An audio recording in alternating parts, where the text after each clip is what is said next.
Jika seorang wanita mengalami keguguran, lalu darah yang keluar itu statusnya apa? Apakah itu bisa dihukumi sebagai darah nifas? Baik.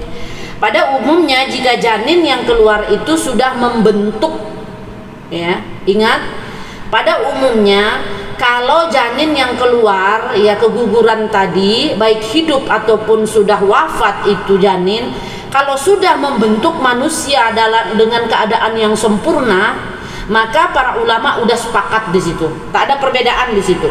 Sepakat ulama bahwa darah yang keluar setelah itu adalah darah nifas. Ya.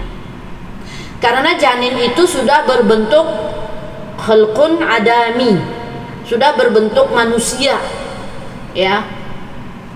Maka ketika dia keguguran, sepakat ulama darah yang mengiringi itu adalah darah nifas, ya.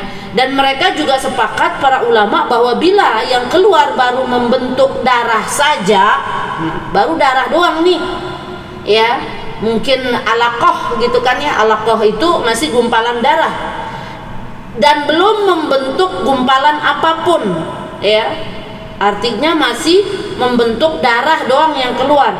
Ini juga disepakati sebagai darah fasad, bukan nifas. Hal itu bisa terjadi saat wanita mengalami keguguran di awal, khususnya sebelum usia kehamilan mencapai 40 hari.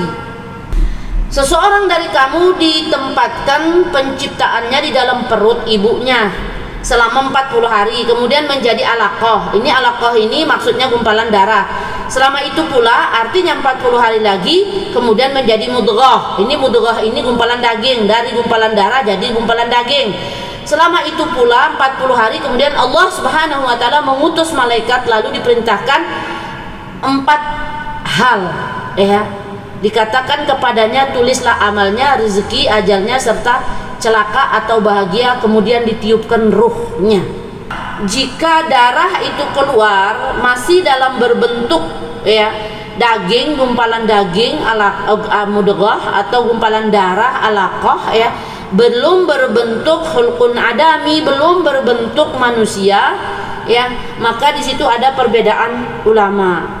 Yang pertama, keguguran janin berbentuk manusia sempurna, ya. Sepakat di sini bahwa kalau wanita mengalami keguguran dan janin itu keluar sudah berupa khulqun adami, artinya sudah berbentuk manusia, ya, ibarat kata masih gumpalan tapi ya belum berbentuk sempurna, tapi sudah ada titik-titiknya, bagian matanya sudah nampak sedikit, bagian kepala udah nampak dikit, itu sudah berbentuk itu. Maka darah yang keluar, ya, mengiringi gumpalan tersebut, ya, saat dia keguguran, maka darah itu sudah dihukumi sebagai darah nifas, ya. Di sini As-Sarasi salah satu ulama dari kalangan madhab Hanafi, apabila terjadi keguguran dan yang nampak adalah sesuatu yang jelas berbentuk manusia, maka ia mengalami nifas jika ada darah yang keluar setelah itu. Ya, sama juga dengan yang disampaikan oleh Imam Nawawi rahimahullahu taala, ya. Jadi dalam menghukumi nifas tidak disyaratkan apakah anak yang dilahirkan itu sudah berbentuk manusia sempurna atau tidak, juga tidak disyaratkan lahir dalam keadaan hidup atau tidak, bahkan ia sudah dihukumi nifas walaupun bayi yang dilahirkan dalam keadaan meninggal atau dalam masih bentuk gumpalan daging yang sudah membentuk manusia atau belum membentuk. Maka kalau darah yang keluar itu sudah dihukumi sebagai nifas. Nah, kalau yang keluar itu ya masih gumpalan daging atau gumpalan darah, di sini mazhab Hanafi dan Hambali, ulama dari kalangan mazhab Hanafi dan Hambali cenderung berpendapat bahwa nifas adalah darah yang keluar setelah lahirnya janin yang sudah berbentuk sempurna sebagai manusia. Sedangkan yang masih membentuk segumpal darah atau daging belumlah bisa menjadi syarat terjadinya nifas, ya. Jadi Ibnul Humam, salah satu ulama dari kalangan mazhab Hanafi, mengatakan bahwa jika wanita keguguran itu mengeluarkan janin yang belum berbentuk apapun, maka wanita itu tidak dihukumi nifas, ya. Itu pendapat dari mazhab Hanafi dan Hambali. Kita lihat pendapat dari mazhab Maliki dan mazhab Syafi'i. Karena berbeda dengan pendapat mazhab Hanafi dan Hambali. Pendapat ulama dari kalangan mazhab Maliki dan Syafi'i yang tidak mensyaratkan ya lahirnya janin dalam bentuk manusia sempurna. Kalaupun yang lahir pasca keguguran adalah segumpal darah atau disebut dengan alaqah, atau segumpal daging disebut dengan mudghah, lalu ada darah keluar setelah itu, maka itu sudah dihukumi sebagai darah nifas. Ya.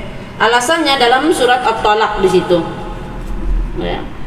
Perempuan-perempuan yang hamil waktu iddah mereka itu ialah sampai mereka melahirkan kandungannya. Keumuman ayat ini ya mengandung makna bahwa keguguran pada fase seorang perempuan yang sedang hamil tadi lalu keguguran mengeluarkan alaqah atau gumpalan darah dan mudghah gumpalan daging juga bisa disebut dengan melahirkan kandungan. Keberadaan alaqah atau mudghah yang belum berbentuk manusia sempurna itu sudah disebut dengan kandungan, sebab dia adalah cikal bakal terbentuknya manusia.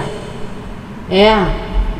Makanya dalam mazhab Syafi'i dan mazhab Maliki, ya mazhab Maliki dan Syafi'i ini, kalau wanita yang keguguran itu tetap dia dihukumi sebagai wanita yang menjalani nifas, ya. Mau berbentuk atau tidak itu yang keluar dari rahimnya itu tetap dihukumi nifas. Dalil yang dipakai oleh mazhab Maliki dan Syafi'i di sini hadis riwayat Bukhari, ya. Seperti yang kita baca tadi, setiap pembentukan manusia itu 40 hari berbentuk segumpal darah, 40 hari lagi berbentuk segumpal daging, 40 hari lagi maka Allah Subhanahu wa taala tiupkan ruhnya. Hadis itu menunjukkan bahwa pada dasarnya pada fase 40 hari pertama saja sudah ada proses penciptaan. Ya.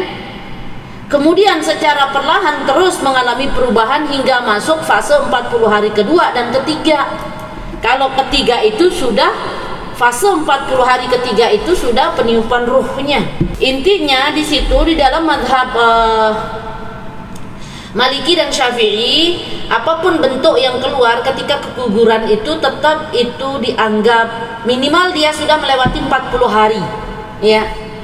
Karena setiap 40 hari itu penentuannya itu mulai penciptaan itu. 40 hari pertama, ya, begitu dites dia positif. Itu sudah mulai membentuk segumpal darah. 40 hari berikutnya sudah mulai membentuk lagi segumpal daging. 40 hari berikutnya ditiupkan ruhnya di situ. Kita lihat pendapat Imam Rafi'i ini, salah satu ulama kalangan mazhab Syafi'i juga, ya. Kata beliau, ketahuilah bahwa dalam menghukumi darah nifas tidak dibedakan apakah yang dilahirkan dalam keadaan hidup atau mati sudah terbentuk sempurna atau belum. Walaupun yang lahir itu adalah bentuknya alaqah atau mudghah, tetap dinyatakan bahwa itu sudah disebut permulaan terbentuknya manusia. Maka darah yang keluar setelahnya adalah darah nifas.